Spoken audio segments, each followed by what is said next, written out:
Hello everyone, and welcome to my General Hospital official channel. I hope everyone is having a wonderful day.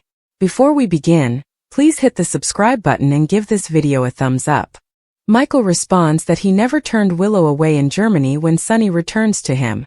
Sunny and Michael Corinthos' relationship has always been characterized by tension, which includes power battles, betrayals, and the sporadic shaky ceasefire. The air is heavy with hidden grudges and the weight of their complex past when Sunny returns to Michael following their most recent fallout. This time Willow, a character who has grown to be crucial to their tense relationship, is at the core of the argument. Michael's claim that he never turned Willow away in Germany complicates their already tense exchanges and makes both men face the facts and lies that have molded their relationship over time. It's never easy to get Sunny back into Michael's orbit. Whether deliberate or not, there is always a hint of manipulation because of Sunny's natural desire to dominate people and circumstances. He has been trained to approach every interaction, including those with family, with a strategic perspective by his background as a mob boss. This time he approaches Michael in the hopes of making amends, but anybody who knows their past is aware that things are never that simple between them. For his part, Michael is tired of Sunny's remorse and dominance cycles. After years of attempting to forge his own identity apart from Sunny's shadow, he has repeatedly been dragged back in time. Their dispute takes on a very personal dimension when Willow is brought up. Willow has served as a reminder of how their decisions affect people around them, which has led to both connections and conflicts between them. Michael's assertion that he never rejected her in Germany raises a storyline that runs counter to Sunny's version of events. This disparity calls into question memory, perception, and the narratives people use to defend their behavior. Is Michael altering history to fit his own account of events, or did Sunny misunderstand what Michael did? In the murky areas where both men have failed one another, the answer is probably somewhere in the middle. In this sense, Germany becomes more than just a place. It represents both emotional and physical distance. Whatever transpired between Willow and Michael, there was important enough to cause friction between the father and son. Sunny's displeasure or rage can be the result of a miscommunication if Michael is being honest and saying that he never turned Willow down. On the other hand, Michael's emphasis on his own innocence might be an additional effort to demonstrate his independence from Sunny's influence if he is leaving out important details. Because of pride and the need to keep control, the truth is frequently pliable in their society. Sunny and Michael have always had a push-and-pull relationship. Despite his imperfections, Sunny loves his son very much, but he usually expresses this love by being strong rather than vulnerable. For years, Michael has wavered between wanting Sunny's praise and being angry at him for the devastation he causes in his life. Every conflict leaves scars that never completely go away, making their relationship a cycle of breakup and reconciliation. This most recent argument over Willow is really another example of that pattern. Another instance in which they have to choose whether to close the distance or let it to grow. It is impossible to overstate Willow's significance in all of this.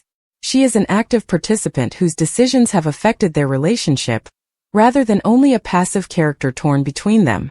Sunny's sense of desertion might be more a reflection of his own anxieties than of Michael's behavior if he really stood by her in Germany as he says he did.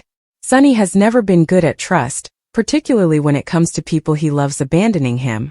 It's possible that his response to Michael and Willow's predicament stems from a deep-seated dread of being excluded and losing the people he loves the most. However, it wouldn't be the first time Michael has distorted the facts to support his story if he is downplaying his own behavior. He has learned how to navigate a world where power controls reality from his friendship with Sunny. He might be attempting to regain some moral superiority by portraying himself as the victim in their continuous conflict by claiming he never turned Willow away. It is debatable whether or not that is totally true. Whether these two can ever really put their past behind them is the bigger question. Every disagreement between them is a revisiting of old scars, and every interaction is loaded with subtext. It appears from Sunny's return to Michael that he still believes his kid is someone worth fighting for, or fighting with, in spite of everything. Michael is no longer the youngster who would stop at nothing to get his father's approval, as evidenced by his resistance and reluctance to believe Sunny's account of events. Now, for better or worse, he is his own man.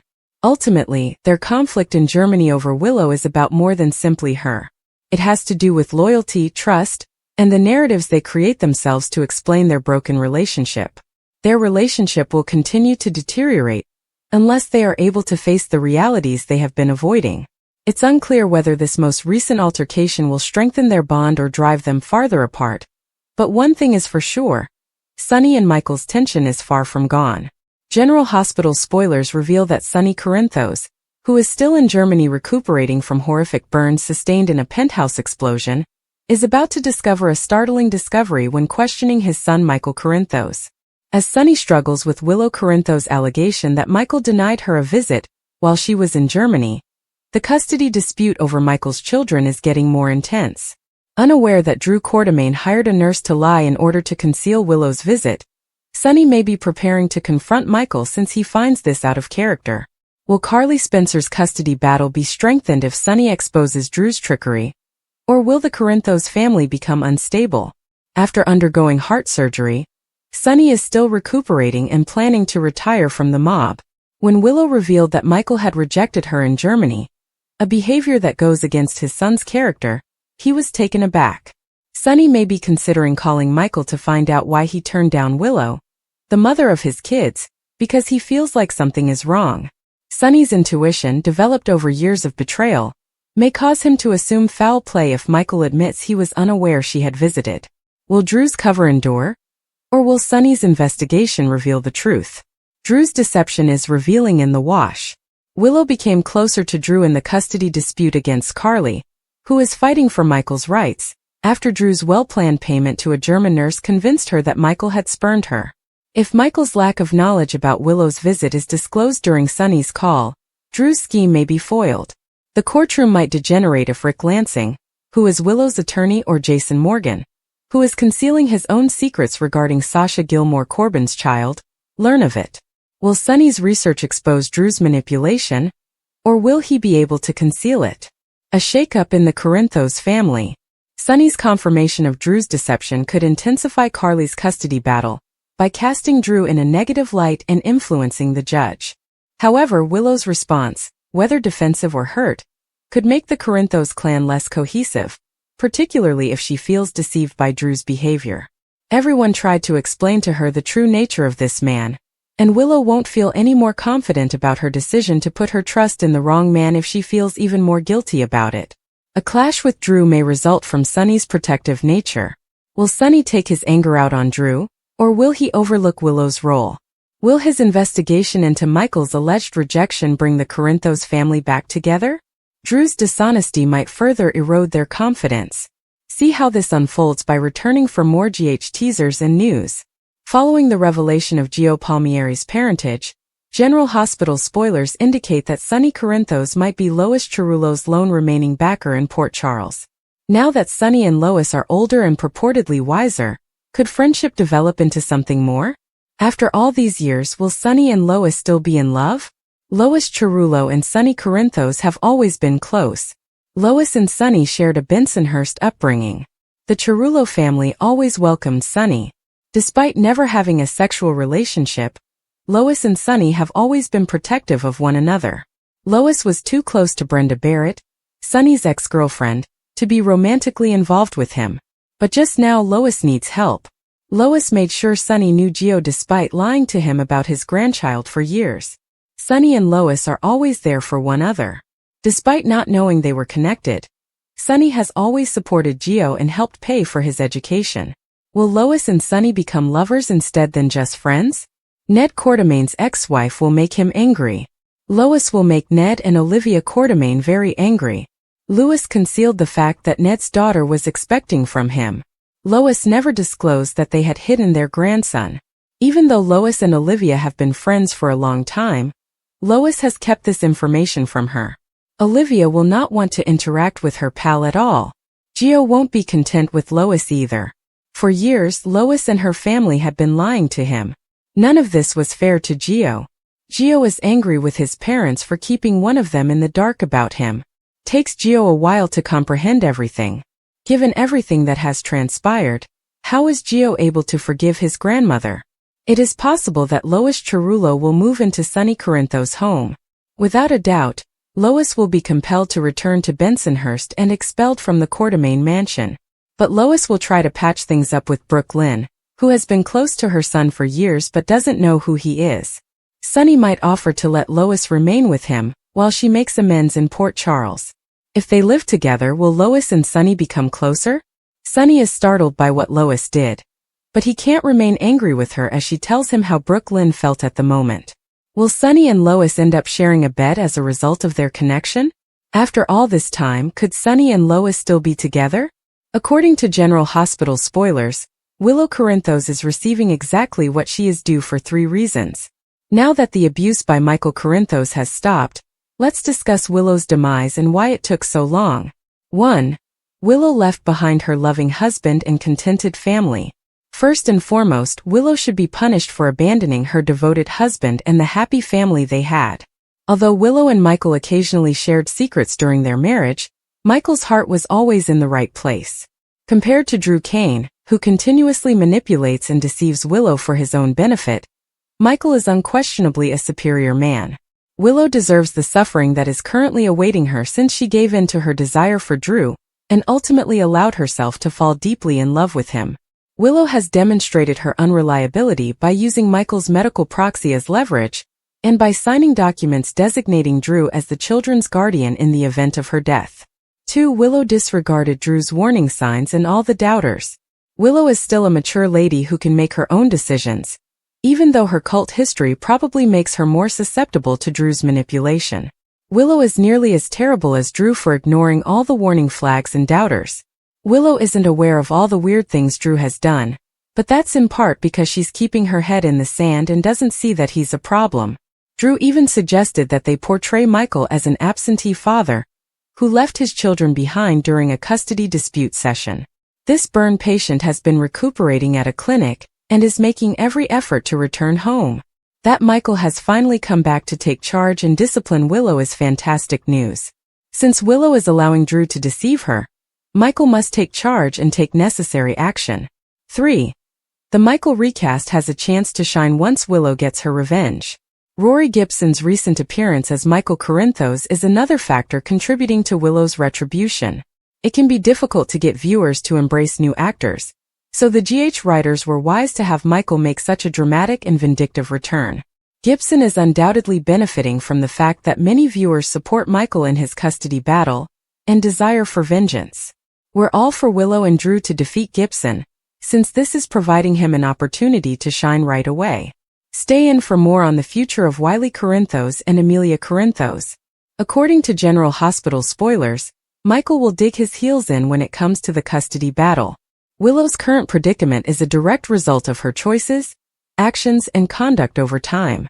A deeper look shows that she is actually getting precisely what she deserves, despite the claims of some that she is being treated unfairly.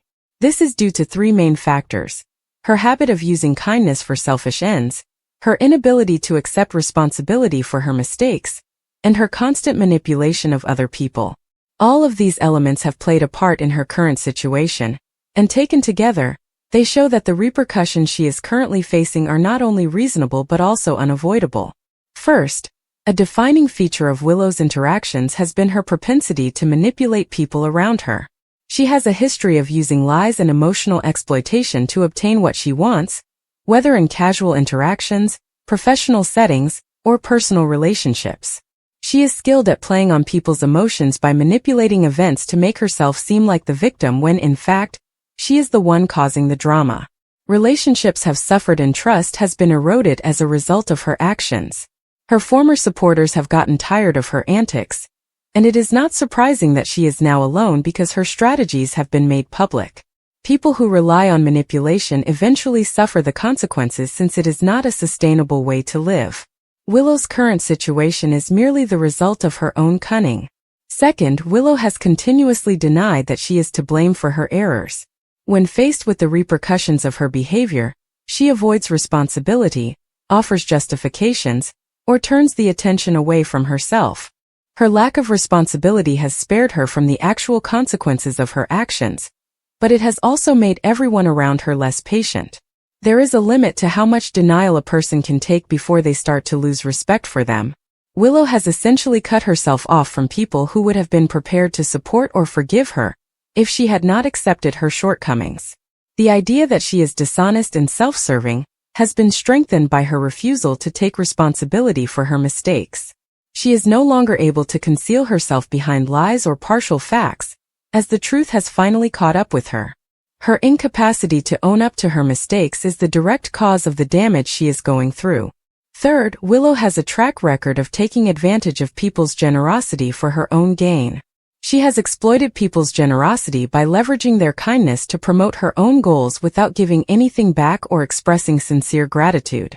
She has shown a history of selfishness by taking out loans that she never pays back, seeking emotional support that she never gives, and using connections only to throw them away when they are no longer helpful.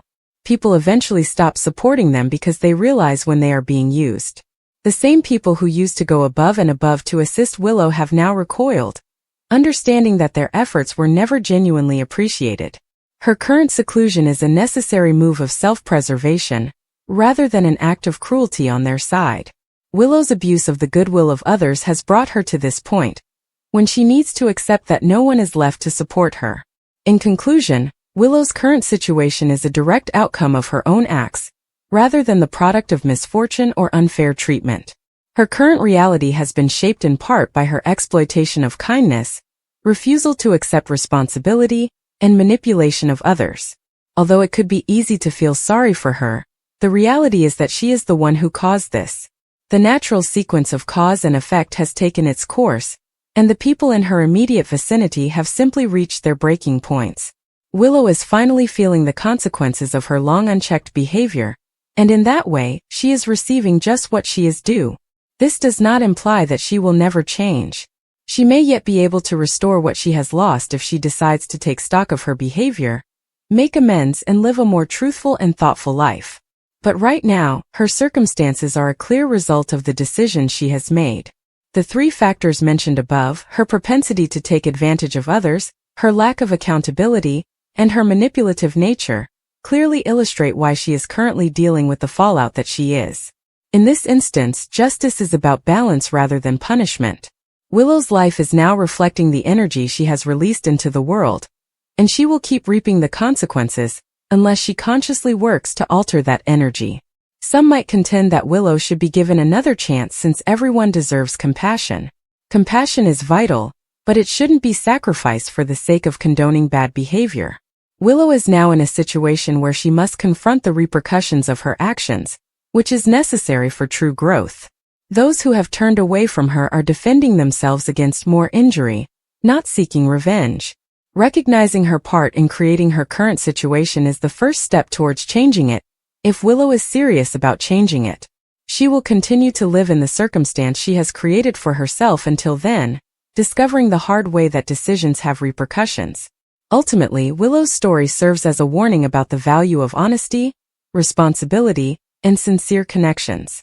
A life based on deceit, manipulation, and exploitation is untenable, and the truth inevitably surfaces. Willow is a result of her own choices rather than a victim of her environment.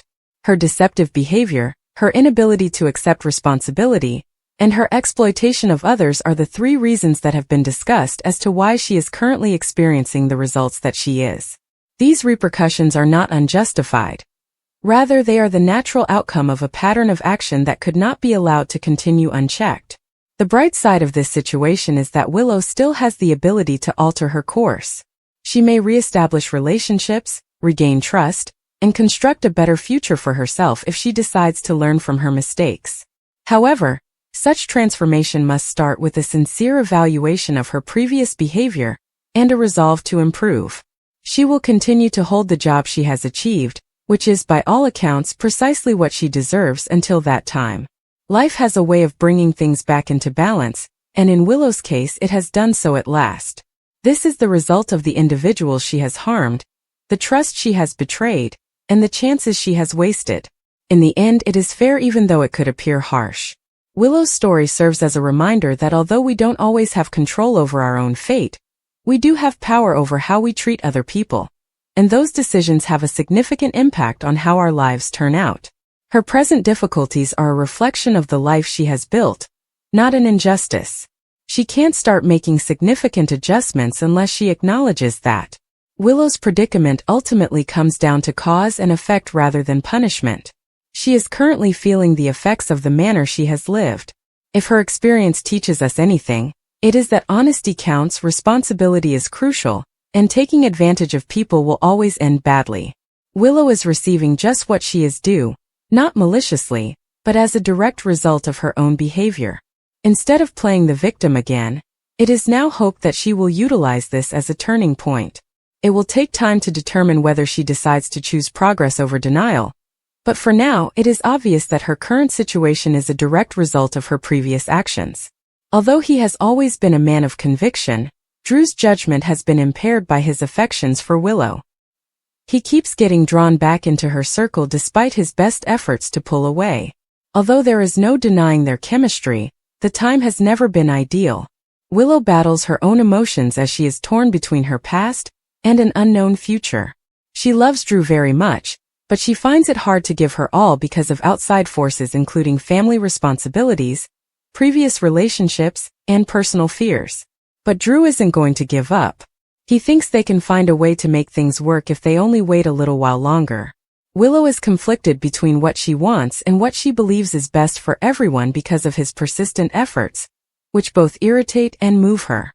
Gio, who has been a wild card in recent weeks, makes a shocking announcement by turning down Dante and Brooklyn.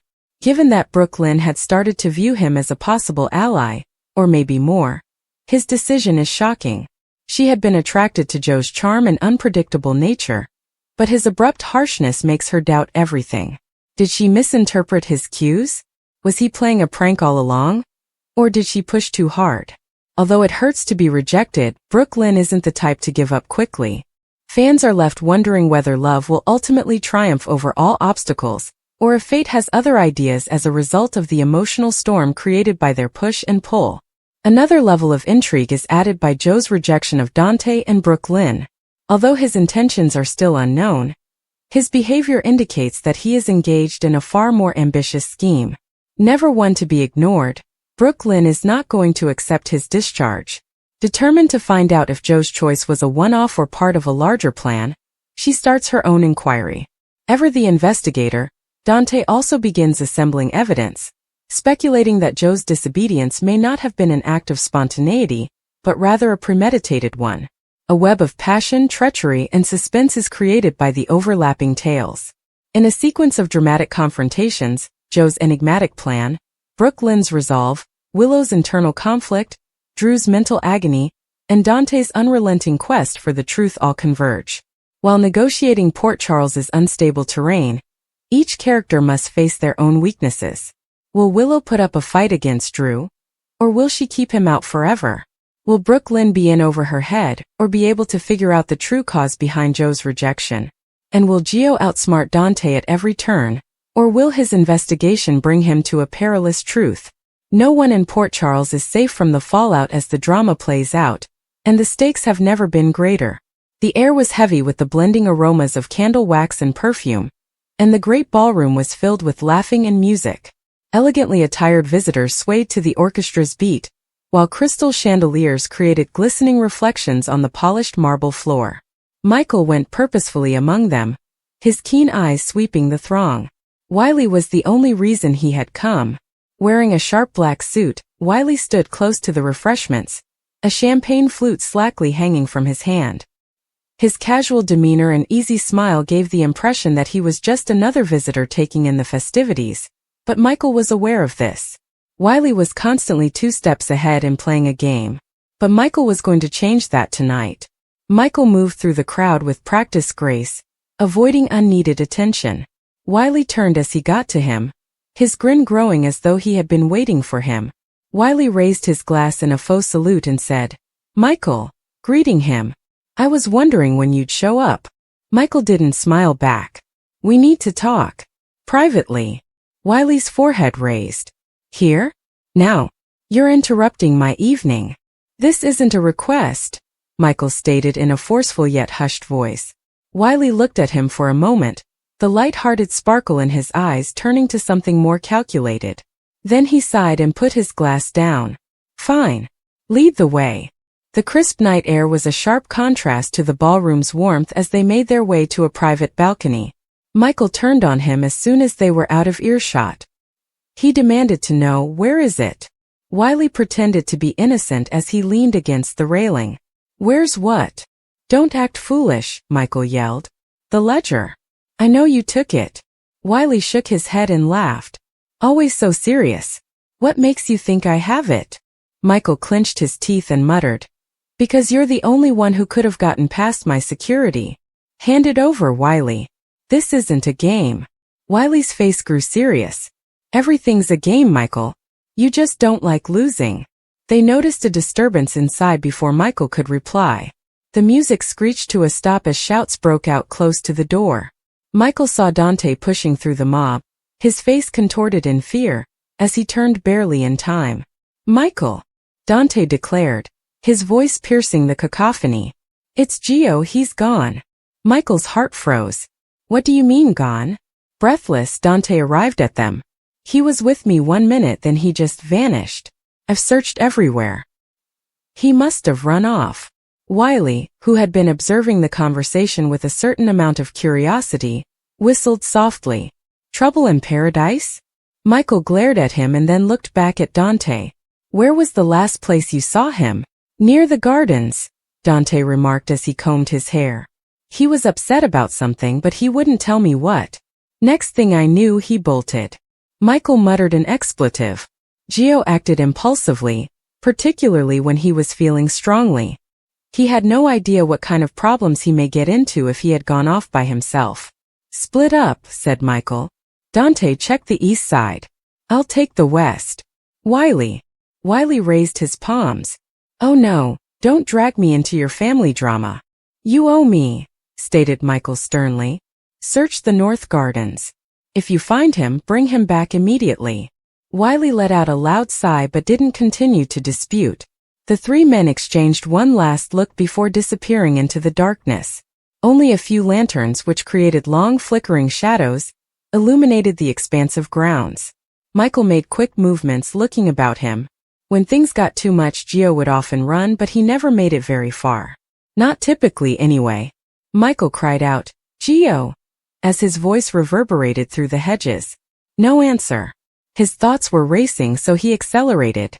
For days, Gio had been behaving oddly, withdrawing and losing his temper over the tiniest things. Michael questioned whether there was more going on, as he had previously thought it was simply stress. Had he been threatened? Had he made a hazardous discovery? He froze as he heard a rustling in the bushes ahead.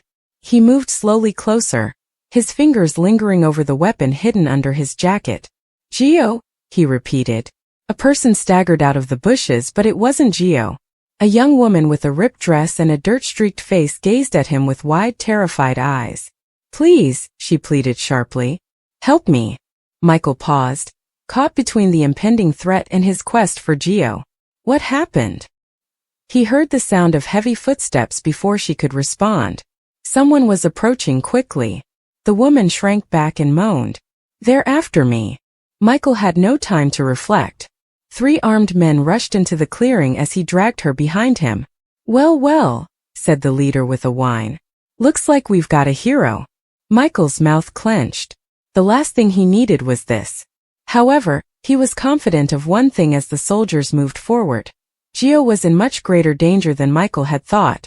Dante's heart was racing as he ran into the East Gardens. He thought of Gio as a brother, and the idea of him out here, unprotected and alone, made his chest hurt. "Gio!" he yelled in a rough voice. "Where are you?" Not a word. Frustrated, Dante kicked a pebble. He ought to have realized that something wasn't right sooner. Gio had seemed aloof, preoccupied, but Dante had dismissed it. All he could do now was hope it wasn't too late. He froze as he heard a tiny sound to his left. A cry. He cautiously followed the sound. He discovered Gio curled into himself, his arms around his knees behind a tall oak tree. "Gio!" Dante exhaled, hurrying ahead. Gio looked up, his eyes puffy and rimmed in red. "Go away." Dante was kneeling next to him. "Not a chance." "What's going on? Why did you run?" Gio shook his head, tears streaming down his cheeks. "I can't do this anymore, Dante. I can't keep pretending everything's okay." Dante's throat became constricted. Talk to me.